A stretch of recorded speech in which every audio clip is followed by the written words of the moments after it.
Federal government prepares national agribusiness policy mechanism to stabilize food prices.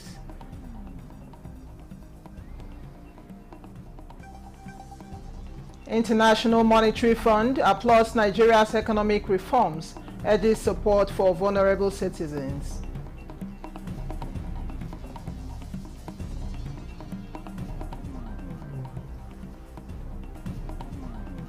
11th month of Islamic calendar, Sultan of Sokoto calls for sighting of new moon on 27th April.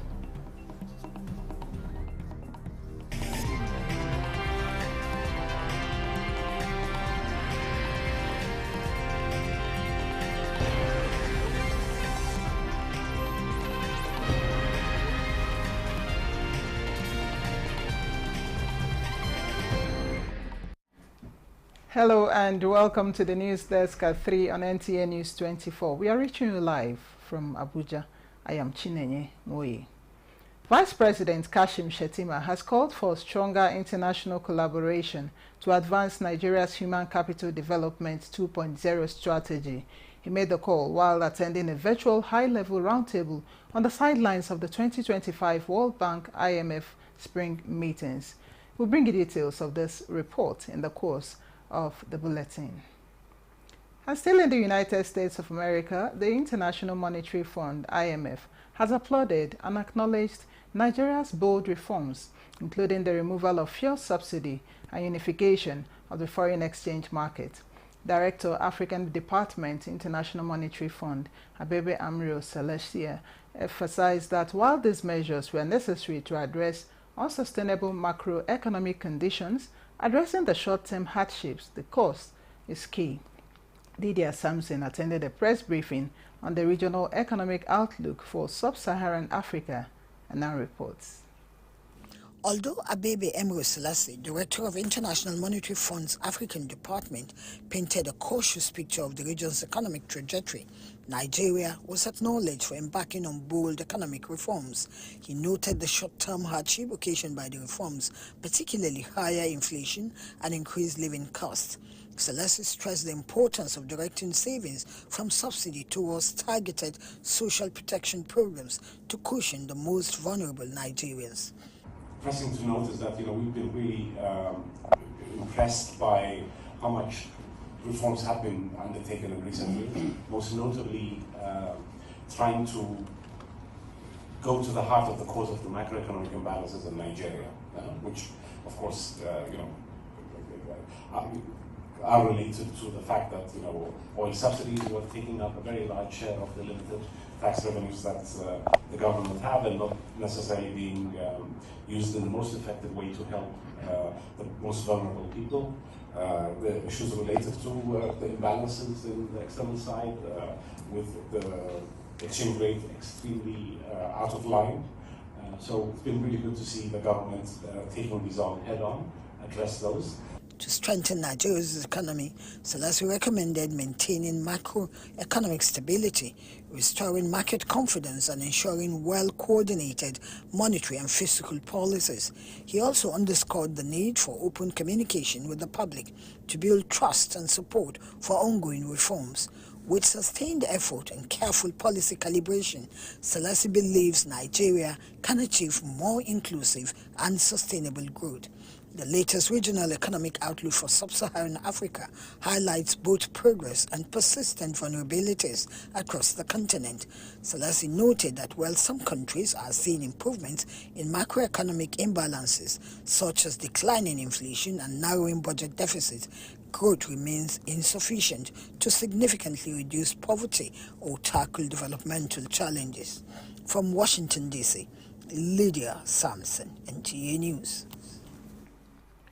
We earlier told you that Vice President Kashim Shettima has called for stronger international collaboration to advance Nigeria's Human Capital Development 2.0 strategy. State House correspondent Abdurrahman Jibrila reports. The success of the HCD 2.0 hinges on data-driven, evidence-based interventions and sustained political will. Vice President Kashim Shettima reaffirmed the commitment of the Tinubu administration to position human potential at the heart of national development. The HCD 2.0 program is designed to elevate Nigeria's human capital and equip Nigeria to face both national and global challenges, including climate change and digital transformation.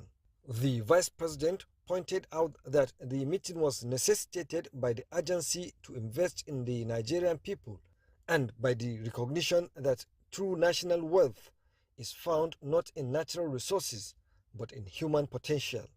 The story of HCD 2.0 is a story that would have been told differently without each of you here.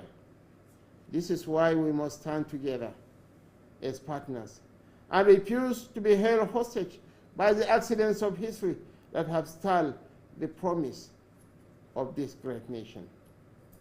We are more than excited to compare notes with the rest of the world, and we are grateful to the World Bank and all stakeholders for sharing our ambition. 1 out of every 4 black men is a Nigerian, and by 2050, Nigeria will be the third most populous nation on earth. Our population will reach 440 million. The Nigerian Vice President also reaffirmed the administration's resolve to remain transparent and result-oriented to achieve measurable outcomes, calling on the World Bank and other development partners to support the availability of disaggregated state-level human capital index data to enable more targeted interventions. We have the potential, but we need to translate those potentials into realities. We need your support. We need your partnership, a partnership that works on a pedestal of mutual respect and anchored on maturity and togetherness. The World Bank representatives at the meeting committed to strengthening the bank's partnership with Nigeria to improve the country's human capital index and proposed senior-level stakeholders' engagement to identify optimal areas for technical support. From the State House, Abraham Jibrila, NTA News. In line with President Bola Tinubu's drive towards reducing the cost of governance and improving power supply to Nigerians, the Energy Commission of Nigeria, ECN, has expressed its support for the federal government's 10 billion naira solar investment project. Director General of the ECN, Dr. Mustafa Abdullahi, at a media briefing, described the project as a significant milestone in Nigeria's path towards a more sustainable and reliable energy future.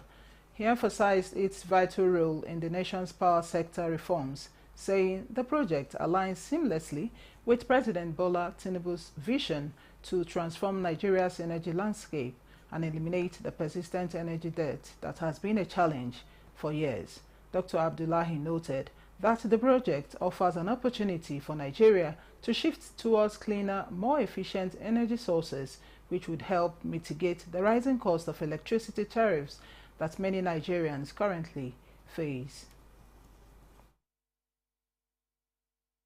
The 10 billion solar investment is a pathway to a future where every Nigerian can aspire to have uninterrupted, clean, and affordable energy, in line with the promise of this administration to provide electricity for all Nigerians. Mr. President has been planning and implementing far-reaching, long-lasting programs. His reach cuts across the entire power value chain, which involves generation, transmission, and distribution.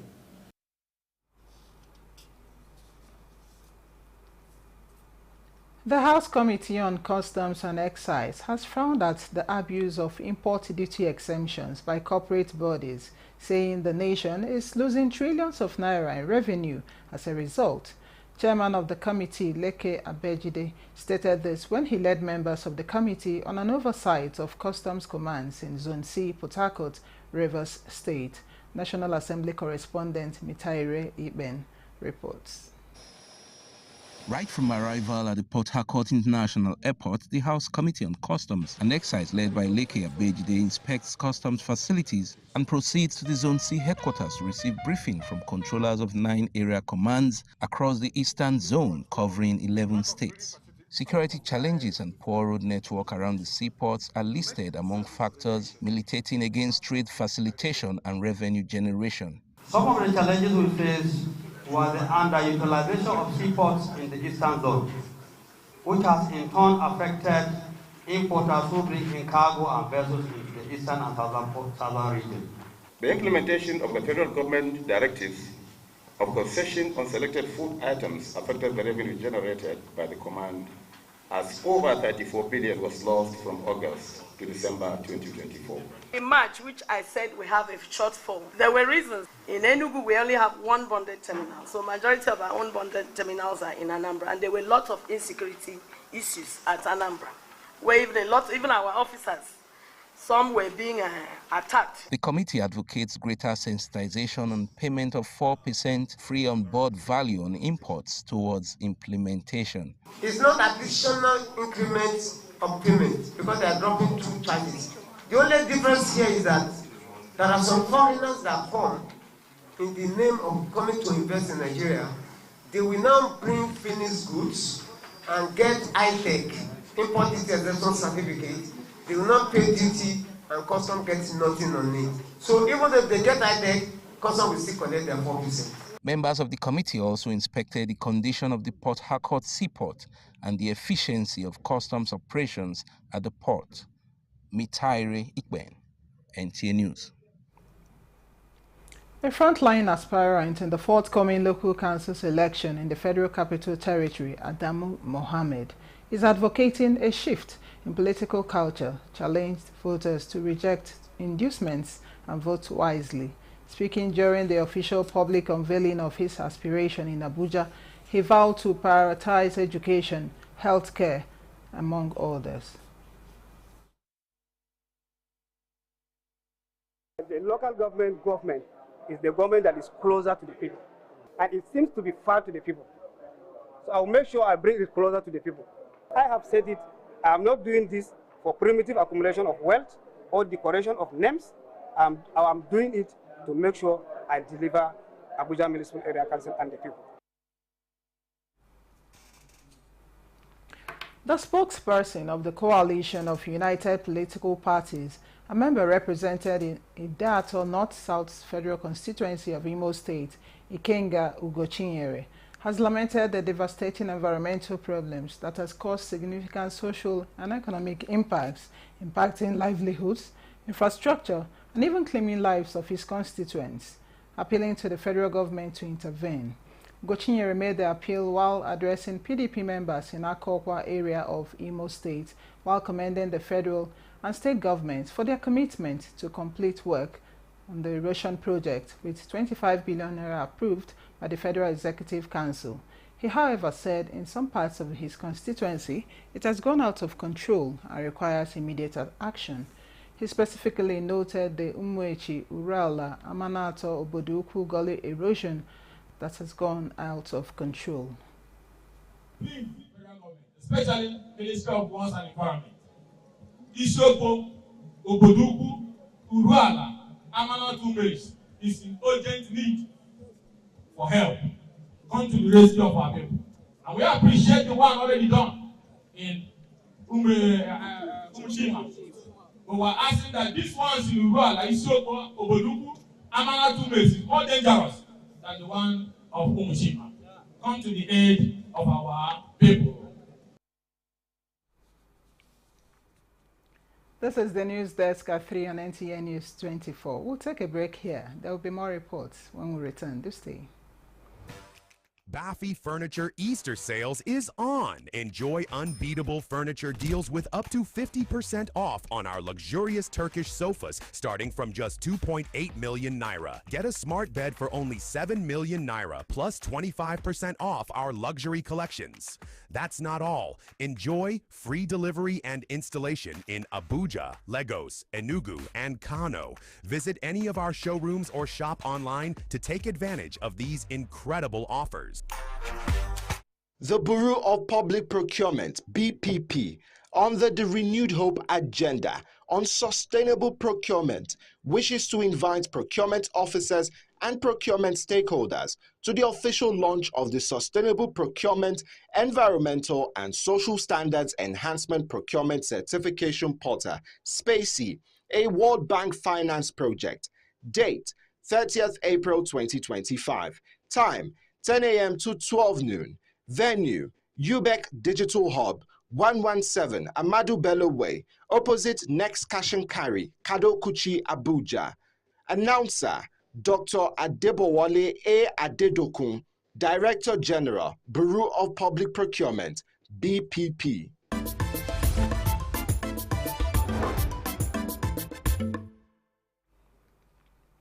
Many thanks for staying on. Muslims have been urged to look out for the new moon of Zulqa'dah 1446 after Hijrah on Sunday 27th April 2025, which corresponds to the 29th day of Shawwal 1446 after Hijrah.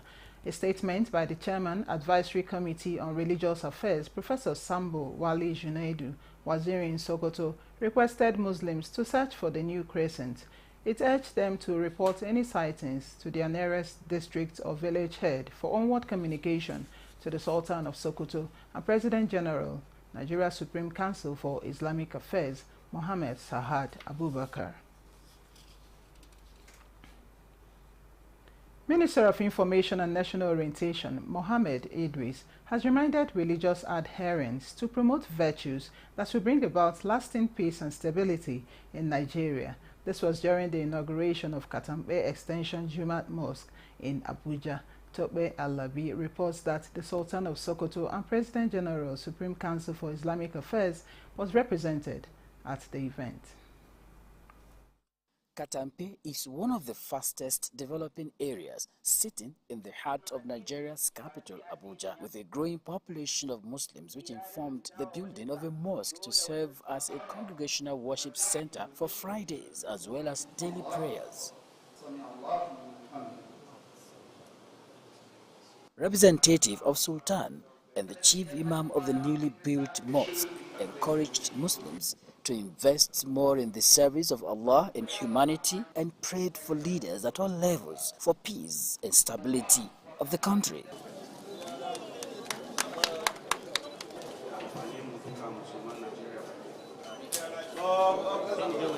Sakon Sarki Musulmi to all the people of this particular community is that they must utilize this facility to the best of their ability. And therefore, we expect the community to regard this mosque as a house of Allah, which it is.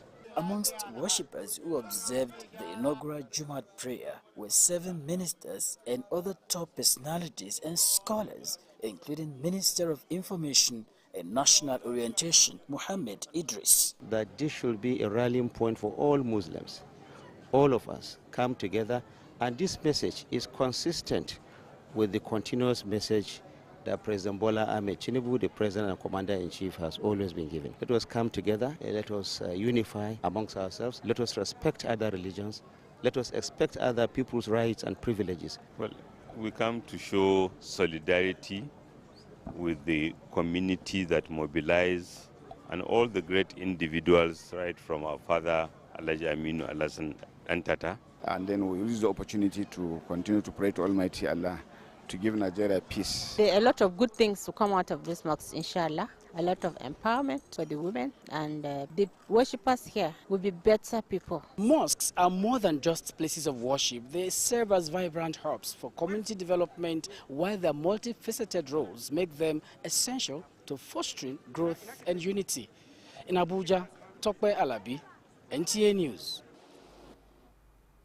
In a bid to foster customer relations and satisfaction, makers of Indomie noodles took their fun train to Zuba, Abuja, where they serenaded Nigerians with flavor and fun.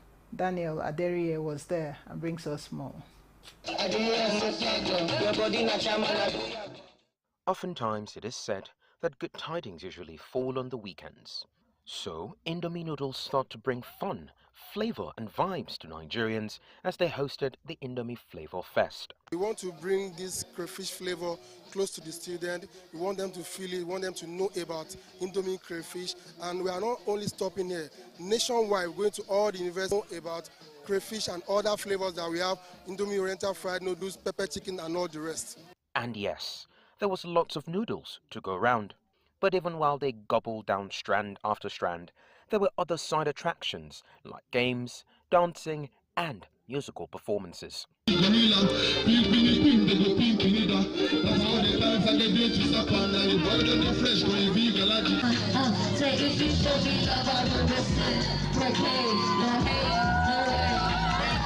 My feelings is how they used to take care of everybody. When you participate in anything, they will give you gifts. I feel so happy and I really appreciate Indomie for what they did.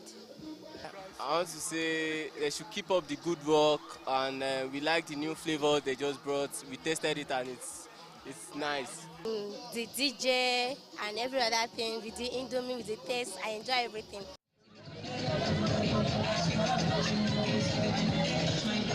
In Abuja, Daniel Adiri.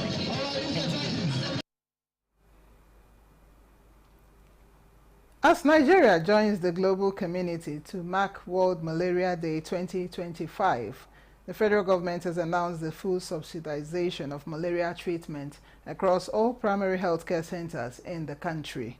The new measure, spearheaded by the Ministry of Health and Social Welfare through the National Health Insurance Agency, is aimed at easing access to treatment, particularly for pregnant women, children under 5, and other vulnerable groups.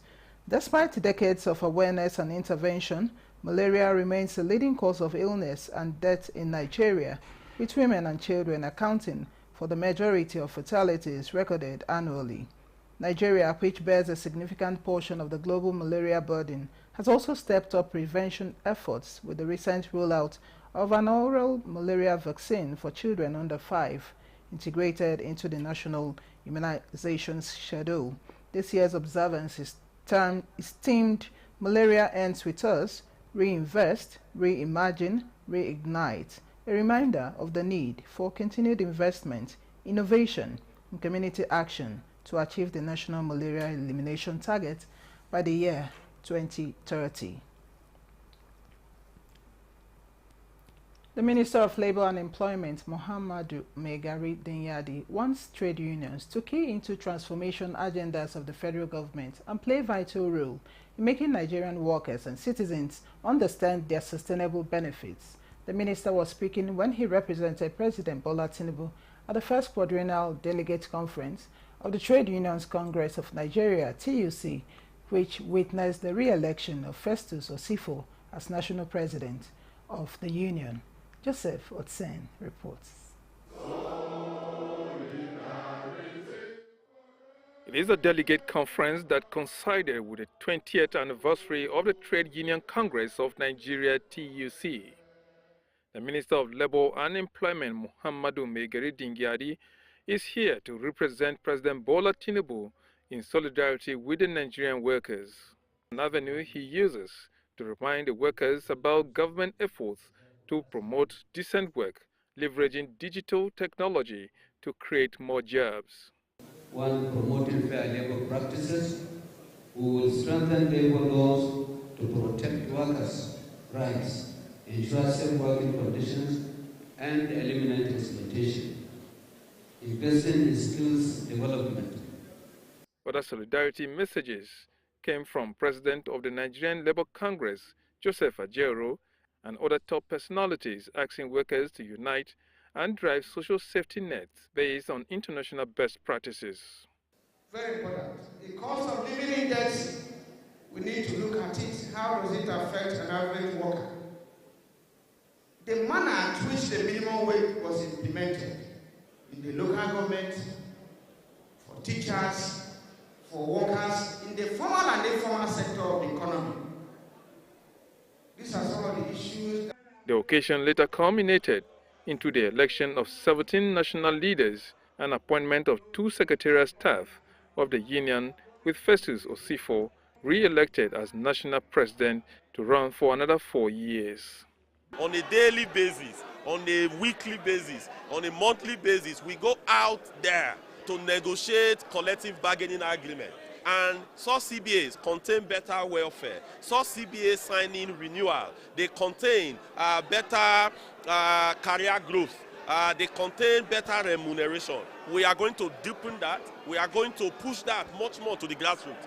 The conference has a theme, the future of work, ensuring fair labor practices and economic justice in a digital era. In Abuja, Joseph Utsen, NTA News. The Nigeria Police has expressed willingness to collaborate with the Nigeria Forest Security Service, NFSS, in tackling insecurity in the country. Inspector General of Police Kayode Egbetokun gave the assurance when the Commander General of Nigeria Forest Security Service, Joshua Satimehin, paid him a courtesy visit in Abuja.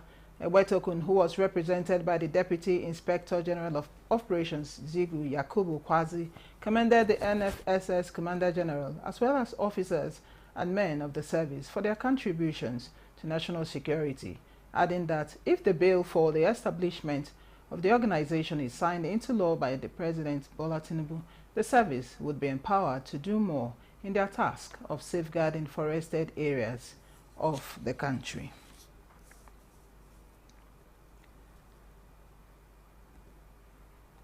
And that concludes the news desk at 3 on NTA News 24. Many thanks for watching. I am Chinenye Nwoye.